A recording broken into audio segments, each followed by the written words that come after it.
السلام علیکم ورحمۃ اللہ تعالی وبرکاتہ۔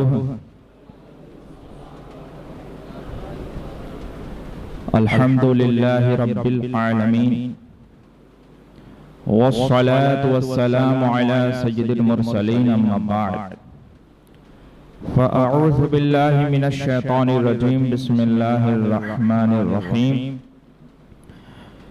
یا ایہا الذین آمنوا اتقوا اللہ حق تقاتہ ولا تموتن الا وانتم مسلمون۔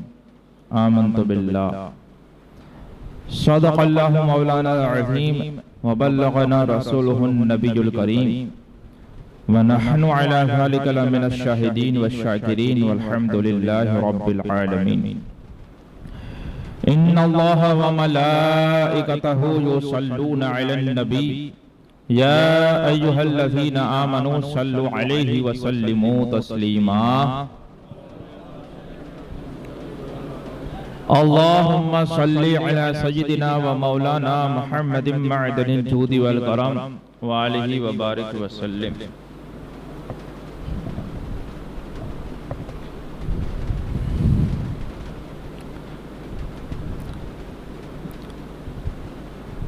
اللہ تبارک و تعالی کا شکر ہے کہ اللہ تعالی نے ایک اور جمعہ کے دن مسجد میں جمع ہونا یہ ہمیں نصیب فرمایا،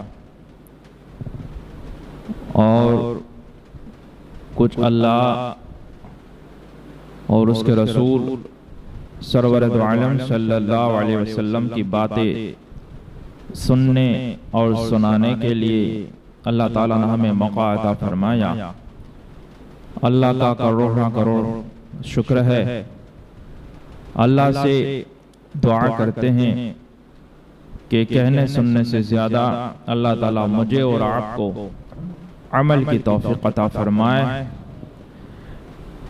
کہ زندگی آمد برائے بندگی، زندگی بے بندگی شرمندگی، کہ زندگی یہ عمل کے لیے دی گئی ہے، بندگی کے لیے دی گئی ہے، اور زندگی بے بندگی شرمندگی، اور بے بندگی والی اگر زندگی ہے، عبادت کے بغیر کی زندگی ہے، تو وہ شرمندگی ہی شرمندگی ہے۔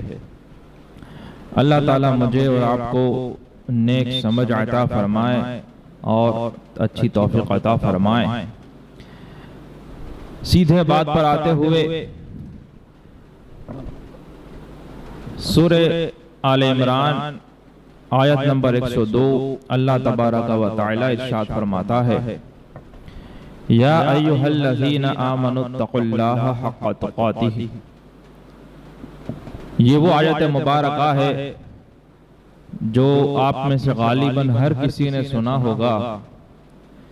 یہ الگ بات ہے کہ توجہ سے نہ سنا ہو۔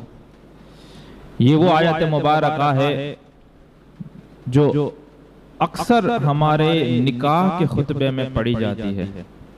اب جس کے نکاح ہو گئے اسے معلوم ہونا چاہیے کہ میرے نکاح کے خطبے میں کیا پڑھا گیا تھا،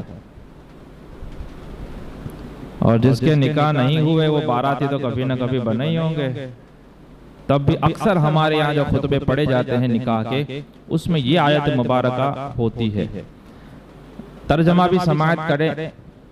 اللہ تعالیٰ ایمان والوں سے خطاب فرماتا ہے اور کہتا ہے، یا ایھا الذین آمنوا، اے ایمان والو، اتقوا اللہ، اللہ سے ڈرو، حق تقاتہ، اللہ سے ایسا ڈرو جیسا کہ ڈرنے کا حق ہے۔ سب سے پہلے تقوی کے تعلق سے حکم ہوا کہ اللہ سے ڈرو، اور آگے فرماتا ہے وَلَا تَمُوتُنَّ إِلَّا وَأَنْتُمْ مُسْلِمُونَ، اور ہرگز نہ مرنا مگر مسلمان ہو کر، یعنی تمہیں موت اسی حال میں آنی چاہیے کہ تم مسلمان ہو۔ تقوی کی بات کریں تو تقوی کے تعلق سے تو آپ ہر جمعہ کو سنتے ہی ہو، یعنی جمعہ کے خطبے میں خطبہ جو ہے یہ خطاب یہ اتنی اہمیت رکھتا ہے، اس کا اتنا اہمیت ہے کہ جو چیزیں نماز کے دوران حرام ہو جاتی ہے وہ خطبے کے دوران بھی حرام ہو جاتی ہے، جیسے کھانا پینا بولنا، یہاں تک کہ اس کی اہمیت آپ اس طرح سے سمجھیں کہ جیسے ہی جمعہ کے خطبے کی اذان ہوتی ہے تو سلام کرنا بھی ناجائز ہو جاتا ہے، سلام کا جواب دینا بھی منع ہے، چلنے کی بھی منع ہے، ادھر ادھر دیکھنے کا بھی یہ منع ہے، اور یہاں تک کہ خطبے کی اذان اور خطبہ یہ دونوں، ان دونوں کے تعلق سے یہ ہے کہ محمد رسول اللہ صلی اللہ علیہ وسلم اذان میں پڑھا جائے یا خطبے میں پڑھا جائے تو اس وقت نہ ہی انگوٹھے چومے جائیں گے اور نہ ہی زبان سے درود پڑھا جائے گا۔ کیوں؟ کیونکہ خطبے کے اتنی اہمیت ہے، کیونکہ یہ ایک خطاب ہے، یہ ایک تقریر اور ایک بیان ہے، یہ خطاب یعنی کہ ایک سپیچ ہے، اس میں خطیب بہت ساری اہم باتیں مسلمانوں کو فرماتا ہے، مسلمانوں سے وہ بات کرتا ہے، کلام کرتا ہے، لہذا یہ انسان کی فطرت ہے کہ وہ ایک وقت میں ایک ہی کام کر سکتا ہے، وہ بہت سارے کام کرنے میں ماہر تو ہو سکتا ہے، ملٹی ٹیلنٹڈ تو ہو سکتا ہے، ملٹی ٹاسکنگ نہیں ہو سکتا، یعنی توجہ سے جو کام کرے گا وہ ایک وقت میں ایک ہی ہو سکتا ہے، ایسا نہیں ہو سکتا کہ انسان ایک وقت میں دو کام کر لے۔ جیسے ہم یہ بات کئی مرتبہ کر چکے کہ ہم تقریر کے بعد سنتیں پڑھنے کا وقت دیں گے، لیکن کچھ لوگ بہت زیادہ سمارٹ اور ہوشیار ہوتے ہیں، ان کو امام اور علماء سے زیادہ مسائل معلوم ہوتے ہیں، تو ان کو باتیں سمجھ میں نہیں آتی۔ اب تقریر چالو ہے، نماز بھی چالو ہے، دونوں کام ایک ساتھ نہیں ہو سکتے، یا تو آپ جو ہم بول رہے ہیں وہ نہیں سمجھ پائیں گے، یا جو آپ پڑھ رہے ہیں وہ نہیں سمجھ پائیں گے۔ اب مجھے بتائیں، کیا آپ جو نماز میں پڑھ رہے ہیں کیا وہ اہمیت نہیں رکھتا کہ نماز پڑھتے پڑھتے بیان سنیں گے آپ؟ تو بولے نہیں، ہم نماز اتنی توجہ سے پڑھتے ہیں، اتنی توجہ سے پڑھتے ہیں کہ بیان میں کیا بیان ہوتا ہے ہمیں وہ توجہ ہی نہیں رہتی، تو کیا یہ بیان میں ہم کہانیاں سنا رہے ہیں؟ کیا ہم وارتا کر رہے ہیں یہاں پر؟ کیا یہاں پہ جو بیان ہوتا ہے کیا یہ ضروری نہیں ہے؟ اور ایک حیرت کی بات بتاؤں، جتنے لوگ نماز پڑھتے ہیں یہ سب نماز پڑھتے پڑھتے میری باتوں کو سن رہے ہیں،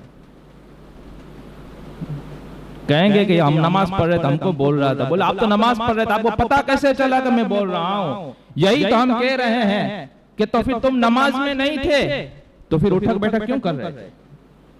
تو جو بھی کام کیا جائے ایک وقت میں ایک ہی کام کیا جائے۔ یہی حال درود اور تسبیح پڑھنے والوں کا ہے۔ کچھ لوگوں کو کچھ عدد درود پڑھنا، تسبیح پڑھنا اتنا وہ دھن سوار ہوتی ہے کہ 5000 مرتبہ تو درود پڑھنا ہی چاہیے، بے شک پڑھنا چاہیے۔ درود پاک ایسا وظیفہ ہے کہ فرائض اور واجبات کے بعد اور کوئی وظیفہ نہ پڑھا جائے، صرف آدمی درود ہی پڑھتا رہے تو اس کے سارے کام ہو جائیں گے، اس سے اس کے ساری مشکلات حل ہو جائیں گی، ساری دعائیں اسی میں آ جائیں گی، سارے وظیفے اسی سے حل ہو جائیں گے۔ لیکن کیسا درود؟ ایسا درود کہ جس میں دل حاضر ہو۔ اب یہاں پہ نظر امام کے مولانا کے پاس سامنے ہے، کان مائک پہ لگے ہوئے ہیں، تسبیح یہاں گھوم رہی ہے، زب و ہونٹ یہاں پھپھر رہے ہیں۔ اب یا تو وہ ہماری باتوں کو ٹھیک سے نہیں سن رہا یا پڑھ نہیں رہا ہے۔ اگر ہماری باتوں کو اس نے ٹھیک سے نہیں سنا تو اس نے علم کی توہین کی، اس نے یہ خطبے کی توہین کی کہ یہاں پر یہ اللہ رسول کی باتیں سنائی جا رہی ہیں، یہاں پر قرآن کی آیت کے ترجمہ اور تفسیر کیے جا رہے ہیں، یہاں پہ احادیث نبویہ کی ترجمہ اور تشریح کیے جا رہے ہیں، یہاں پہ فقہی مسائل بیان کیے جا رہے ہیں، تو یا تو وہ نفل پڑھ رہا ہے، فرض تو نہیں ہوگا، یا تو وہ نفل پڑھ رہا ہے یا درود پڑھ رہا ہے، تو اس نے اس کی توہین کی۔ اور اگر کہتا ہے نہیں نہیں نہیں ایسا نہیں ہے، آپ کیا بول رہے ہیں، ہمارا دھیان تم میں ہوتا ہے، تو پھر یہ تو کیا پڑھ رہا ہے، تو پڑھ کیا رہا ہے؟ تو رسول پاک کی بارگاہ میں درود بے توجہی سے، اللہ کی بارگاہ میں نماز بے توجہی سے، یہ تو کچھ بھی نہیں ہوا، یہ تو کچھ بھی نہیں ہوا۔ جیسے اقبال نے کہا تھا کہ جو سر بس سجدہ ہوا کبھی تو زمین سے آنے لگی صدا، کہ تیرا دل تو ہے صنم آشنا تجھے کیا ملے گا نماز میں۔ یہاں پہ اتنے سارے صنم رکھے ہوئے ہیں، یہاں پہ اتنے سارے بت رکھے ہوئے ہیں، لہٰذا یہ خطبے کے تعلق سے آپ سنیں کہ اس وقت جو حرام کیوں کیا گیا ہے، اس کی حکمت یہ ہے کہ آدمی توجہ سے سنیں۔ اب یہ بات الگ ہے کہ ہماری توجہ ہٹ گئی، ہم کہتے ہیں عربی نہیں جانتے، لیکن یہ نہیں کہتے کہ ہم عربی نہیں جانتے اور عربی سیکھتے بھی نہیں ہیں۔ یہ مسئلہ ہے، نہیں جاننا یہ بری بات نہیں ہے، نہ سیکھنا یہ بری بات ہے۔ یہ بہت بڑی غلطی ہے کہ آدمی وہ برائی پر قائم رہے اور اس کو دور کرنے کی اور اپنے آپ کو اپڈیٹ اور اچھا بنانے کی کوشش نہ کرے۔ اور جو کام آپ عربی میں نہیں سمجھ سکتے، اسی لیے تو ہم اس سے پہلے 10 منٹ کو خطبے کو سمجھانے کے لیے آدھا گھنٹے کا اردو میں تقریر کرتے ہیں کہ بھولے بھالے مسلمانوں کے کانوں تک کچھ بات پہنچے، کچھ باتیں دل میں اترے، کوئی زندگی میں عمل میں لائیں تو مرنے کے بعد یہ بیچارے سخی ہوں، یا آپ کے سخی لینے کے لیے ہم کر رہے ہیں، ورنہ ہمیں کیا، ہمیں کوئی فرق نہیں پڑتا ہے۔ ہم کہہ سکتے ہیں کہ ہم تقریر نہیں کریں گے، 1:30 کو شروع کر کے 1:40 کو ختم کر دیں گے، آپ بولیں گے ہاں یہ ایسا ہے، چلا لیں گے اور کیا کریں گے۔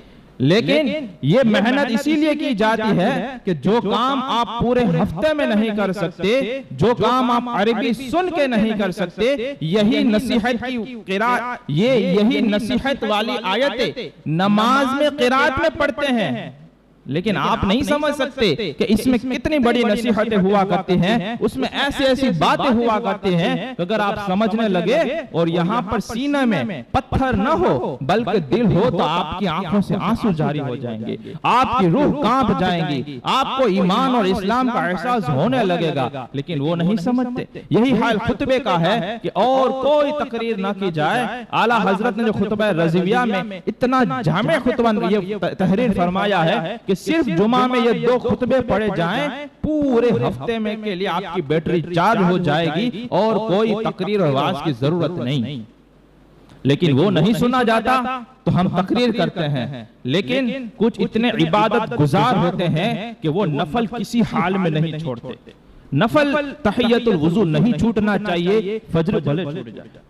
تو اس طرح سے کیا ہوتا ہے؟ یہی ہوتا ہے کہ پھر نہ ٹھیک سے نماز پڑھ سکتے ہیں، نہ ٹھیک سے بیان ہو سکتا ہے، اور پھر آپ کو معلوم نہیں، آپ کہتے ہیں بھائی میرا عمل ہے میں کچھ بھی کروں، لیکن آپ کو دیکھ کر دوسرے 4 لوگ کھڑے ہو جاتے ہیں، ان کو لگتا ہے اب یہ پڑھ رہا ہے تو ہم بھی پڑھ رہے ہیں، ہم بھی پڑھ رہے ہیں، ہم بھی کر رہے ہیں، تو پھر جو 4 منٹ بعد کی جو ہم دے رہے ہیں 8 منٹ سنت پڑھنے کے لیے، اس کا پھر مطلب کیا ہے؟ وہ اسی لیے دے رہے ہیں کہ ایک وقت میں ایک ہی کام ہو سکتا ہے۔ امید کرتا ہوں کہ ان باتوں کو آپ یہ پوزیٹیولی لیں گے، یہ بات آپ کی بھلائی کے لیے ہے، یہ بات یہ سمجھانے کے لیے ہے کہ اگر آپ توجہ سے سنیں گے تو آپ کو ہی فائدہ ہوگا، اور توجہ سے نماز پڑھیں گے تو آپ کو ہی فائدہ ہوگا۔ کون کہتا ہے کہ تقریر کے دوران آپ نماز و تسبیح پڑھیں، نماز کے بعد 2 منٹ 3 منٹ رک جائیں؟ کوئی نہ تو نہیں بولتا، الگ سے کرایہ تو نہیں دینا پڑتا، جیسے پین پارکنگ میں ہوتا ہے کہ 1 گھنٹے کے 10 روپے ہے، 1 گھنٹے کے اوپر 10 منٹ ہو گئے تو 20 روپے مانگے گا۔ ایسا تو مسجدوں میں ہے نہیں کہ بھائی ایسی زیادہ چلا 5 منٹ تو زیادہ روپے لاؤ، 5 منٹ زیادہ بیٹھے، تو آپ نماز کے بعد بھی تو بیٹھ سکتے ہیں، اتنا ہی محبت ہے تو 2 رکعت 4 رکعت کے لیے یا وظیفے پڑھنے کے لیے تھوڑا وقت اور نکالیں، ایکسٹرا اسپینڈ کریں۔ یہی وقت میں سے آپ یہ کاٹ پھٹ کر کے نہ کریں کہ نہ اس کا مطلب رہے نہ اس کا مطلب رہے۔ یہ باتیں اشاروں میں کی جاتی ہیں، لیکن جب لوگ اشارے نہیں سمجھتے تو پھر کھل کے بولنا پڑتا ہے۔ درود پاک پڑھے، امید کرتا ہوں اچھے سے لیں گے آپ اس باتوں کو. اللہم صلی علی سیدنا و مولانا محمد معدن الجود والکرم وآلہ وبارک وسلم. بات خطبے کہاں سے کرنی تھی، کہاں بات بیچ میں آ گئی. بات کر رہا تھا، اللہ تعالیٰ فرماتا ہے یا ایھا الذین آمنوا اتقوا اللہ، اے ایمان والو اللہ سے ڈرو حق تقاتی، جیسا کہ ڈرنے کا حق ہے. اور خطبے میں یہی پڑھا جاتا ہے، تو وہاں سے میں بات کر رہا تھا. اب دیکھیں خطبے میں بھی ہم پڑھتے ہیں، جیسے ہی یہ کلمہ پڑھنے کے بعد پہلے خطبے میں آتا ہے، فرماتا ہے خطیب کیا بولتا ہے، اوصیکم و نفسی بتقوی اللہ عز و جل فی السر والاعلان. سنا ہے؟ ایسا پڑھتے ہیں کہ نہیں پڑھتے ہیں؟ پڑھتے ہیں. مطلب کیا ہوتا ہے، اوصیکم، خطیب کہتا ہے کہ میں تمہیں وصیت کرتا ہوں و نفسی، اور اپنے آپ کو بھی وصیت کرتا ہوں، آپ کو بھی تاکید کرتا ہوں اور مجھے بھی تاکید کرتا ہوں. کیا تاکید کرتا ہے، کیا وہ وصیت کرتا ہے، کس کی وہ یوں سمجھے کہ ایک طرح کا وہ بھار اور وزن دے رہا ہے. فرماتا ہے بتقوی اللہ عز و جل، اللہ سے ڈرو، اللہ سے تقوی اور پرہیزگاری اختیار کرو. کب؟ فرماتا ہے فی السر والاعلان، تنہائی میں بھی اللہ سے ڈرا جائے اور ظاہر میں اور لوگوں کے سامنے بھی اللہ سے ڈرا جائے اور تقوی اختیار کیا جائے. اور آگے کہتا ہے فإن التقوی صنام ظہور الایمان، کہ جو تقوی ہے، جو پرہیزگاری ہے، اللہ سے ڈرنا ہے، یہ ایمان کی بہت ہی بلند چوٹی ہے اور ایمان کا بہت ہی بلند سیرہ ہے. یہ نصیحت کی جاتی ہے. تو اب آج بات تقوی پہ کرنی نہیں تھی، یہ تو سنانا تھا، صرف بات اسلام پہ کرنی تھی. اب اس سے پہلے تقوی کے تعلق سے بیان کرنا تھا. اب اس سے پہلے وہ توجہ والی میٹر آ گئی تو وہ سمجھانا پڑ گئی. بہرحال اگر ان باتوں پر عمل کیا جائے گا تو آپ کے کام آئے گا. اسلام کے تعلق سے اللہ فرماتا ہے وَلَا تَمُوتُنَّ إِلَّا وَأَنْتُمْ مُسْلِمُونَ، کہ تم ہرگز نہ مرنا مگر کس طرح مرنا ہے تمہیں، صرف اسلام کی حالت میں تمہیں موت آنی چاہیے. اب موت کب آئے گی اس کا ٹائم ہے کسی کے پاس، کسی کو معلوم نہیں. لہذا ہر وقت اسلام پر عمل پیرا رہنا چاہیے. یعنی اگر مسلمان، ہمارے ماں باپ مسلمان ہے، ہمارے آدھار اور چناؤ کارڈ میں مسلمان لکھا ہوا ہے، دھرم مسلم لکھا ہوا ہے، یا ہم اپنے آپ کو لوگوں کو کہتے ہیں کہ ہم مسلمان ہیں، اس سے کام نہیں چلے گا. کام کس سے چلے گا؟ کام اس سے چلے گا کہ دل میں تو ایمان ہو اور ہمارے قول اور ہمارے عمل اور ہمارے فعل سے بھی اسلام ظاہر ہو رہا ہو.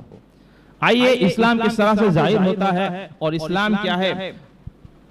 حدیث مبارکہ سنانے لگا، آپ تھوڑا ادب سے بیٹھ جائیں، ادب سے بیٹھے. رسول اللہ کی حدیث ایسے سنی جاتی ہے، علماء فرماتے ہیں کہ جیسے حضور صلی اللہ علیہ وسلم کی زبانی سن رہے ہوں اور حضور کے مجلس میں بیٹھ کے سن رہے ہوں، ایسے ادب کے ساتھ. کیونکہ نبی کریم صلی اللہ علیہ وسلم کے پردہ یعنی وصال سے پہلے کی زندگی اور بعد کی زندگی میں لا فرق بین موتہ و حیاتی، آپ کے وصال میں، آپ کے انتقال میں اور آپ کی حیات مبارکہ میں کوئی فرق نہیں.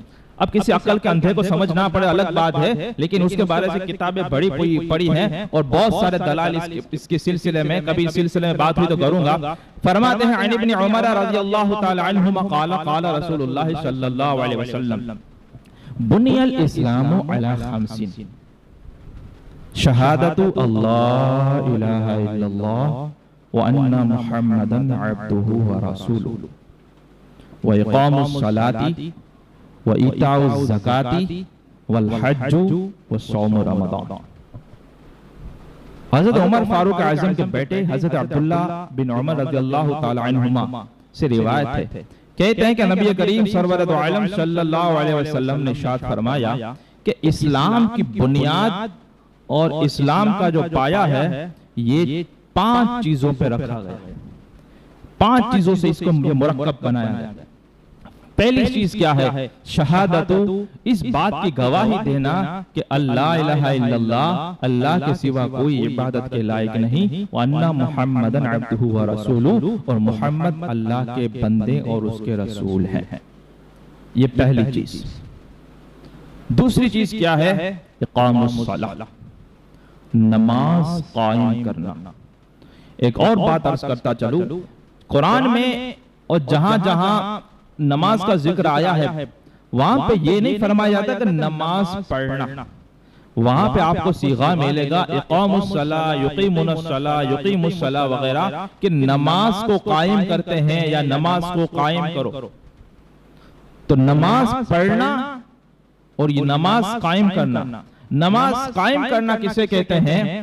تو شارٹ میں بالکل مختصر سمجھیں اس بات کو، نماز قائم کرنا یہ اسلام کے پیلرز میں سے پیلرز آف اسلام ہے، یہ اسلام کی بنیاد میں سے ہے۔ اور وہ کیا ہے؟ نماز قائم کرنا کیا ہے؟ وہ ہے ہمیشہ پڑھنا،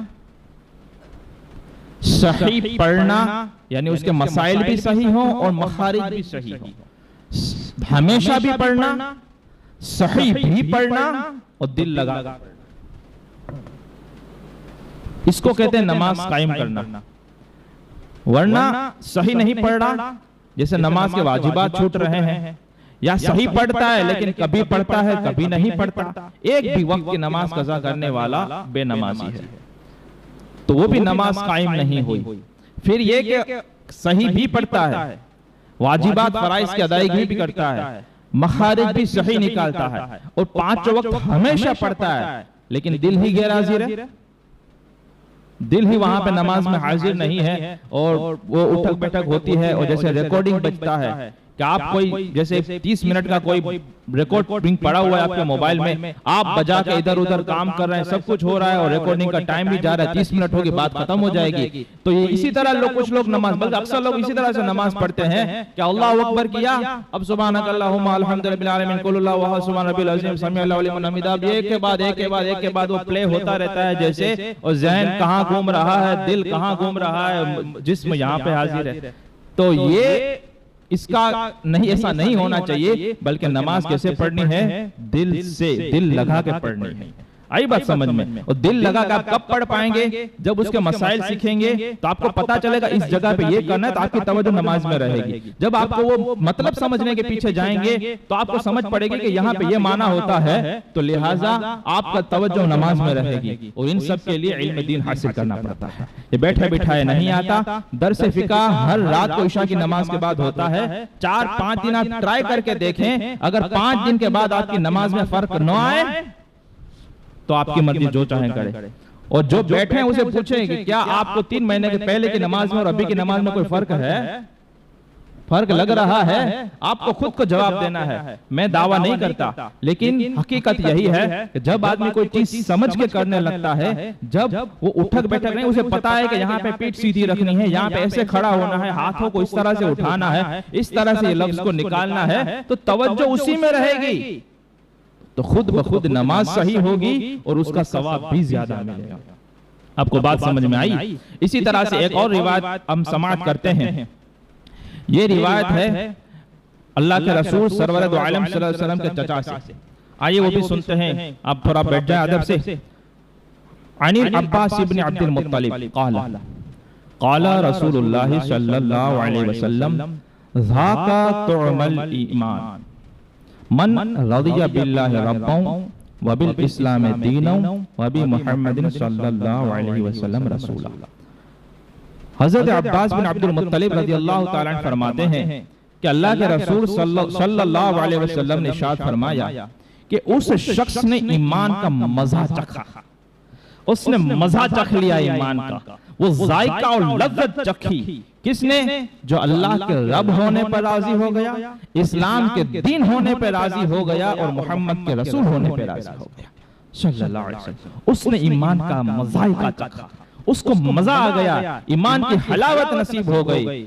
اب سب کہیں گے ہم تو سب مانتے ہیں، نہیں، ایسے نہیں ہوتا ہے۔ اللہ کے رب ہونے پہ راضی یہ ہے کہ اللہ نے جو تقدیر میں لکھا ہے آدمی اس پہ راضی ہو جائے، اچھا ہو رہا ہے تب بھی راضی، برا اگر معاملہ پیش آیا تب بھی راضی، اور شکوہ شکایت نہ کرے، لوگوں سے کہتا نہ پھرے، تو یہ اللہ کے ربوبیت پہ راضی ہو گئے۔ اور اسلام کے دین ہونے پہ راضی ہونے کا مطلب کیا ہے؟ کہ وہ اسلام کو مانے۔ جب کہا جائے کہ اسلام کا حکم یہ ہے، شریعت کا حکم یہ ہے، تو منہ ٹیڑھا کر کے طرح طرح کی باتیں نہ کرے، وہ مذاق نہ بنائے۔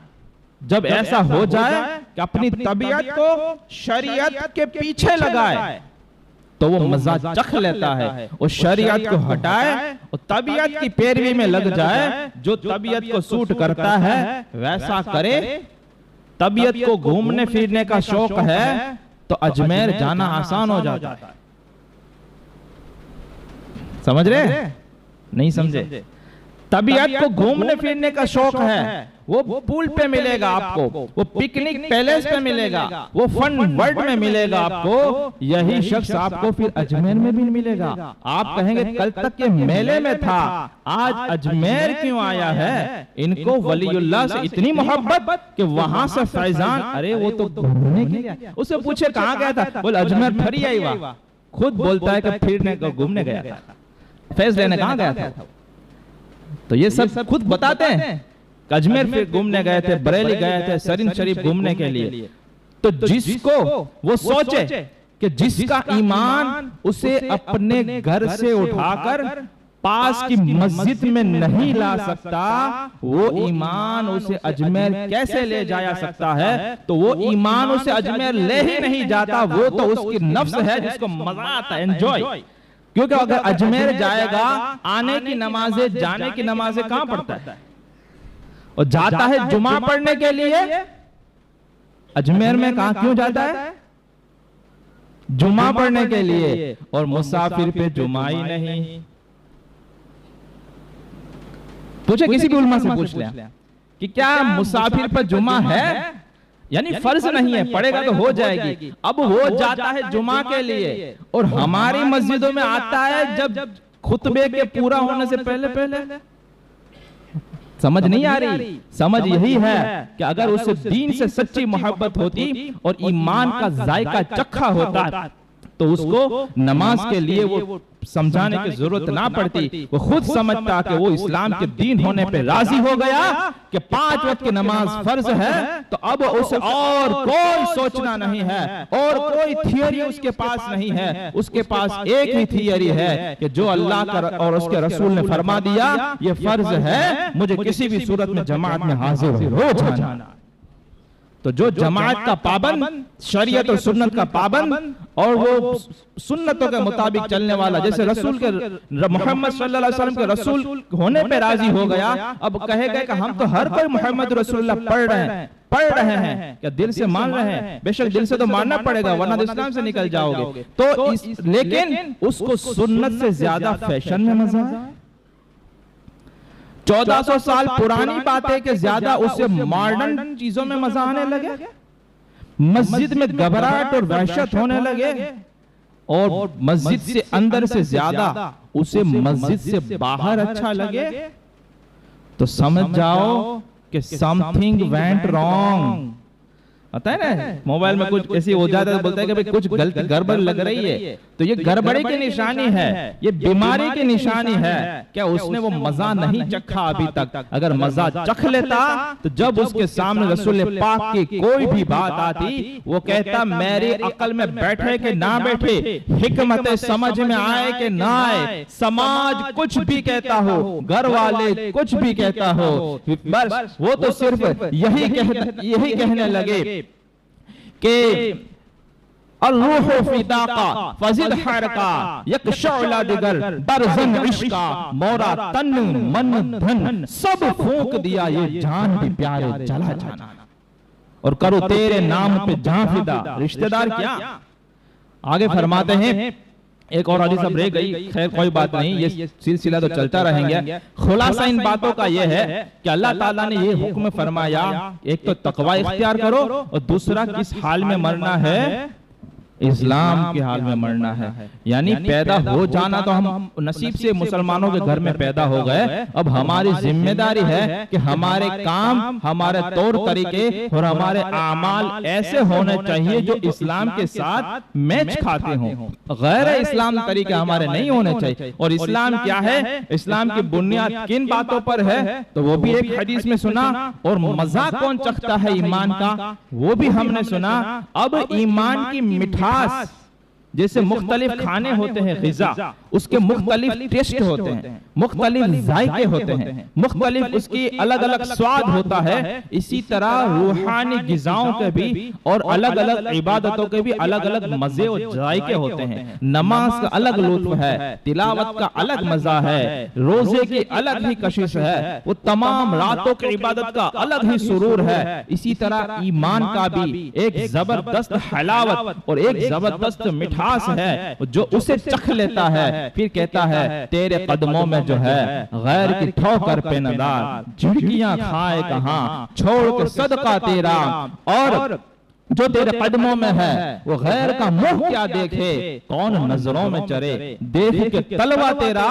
اب ایمان کی مٹھاس کون چکھتا ہے، ایمان کی مٹھاس اور حلاوت کسے نصیب ہوتی ہے، اس کے تعلق سے جو احادیث مبارکہ ہے وہ انشاءاللہ اور کبھی جمعہ میں اللہ نے چاہا تو بیان ہوگی۔ ابھی وقت ہمارا پورا ہو گیا، اللہ سے دعا کرتے ہیں کہ اللہ تعالی ہم مجھے اور آپ کو عمل کی توفیق عطا فرمائے اور اسلام پر اور ایمان پر ثابت قدم نصیب فرمائے، اور جب ہم دعا مانگے تو اللہ تعالی آپ کو آمین کہنے کی توفیق عطا فرمائے کہ آپ بھی اس دعا میں شامل ہو جائیں، ورنہ جو دعا مانگنے والا اور آمین کہنے والا یہ دونوں ساتھ ساتھ ہوتے ہیں، لہٰذا ہم دعا مانگتے ہیں اللہم ثبتنا علی الایمان، اے اللہ ہمیں ایمان پر استقامت عطا فرما، اللہم ثبتنا علی الاسلام، اے اللہ ہمیں اسلام پر استقامت عطا فرمانا۔ اور لوگ بیٹھے ہوتے ہیں، اب کوئی درود پڑھ رہا ہے تو کوئی خیالوں میں کھویا ہوا ہے، اور کوئی کہتا ہے کہ ہاں کوئی دعا مانگ رہی ہے، تو ہم سب کے لیے دعا مانگ رہے ہیں، اپنے لیے مانگنی ہوتی تو پرائیویٹ میں مانگ لیتے، سب کے لیے مانگ رہے ہیں، تو اللہ تعالیٰ آپ کو آمین کہنے کی توفیق عطا فرمائے۔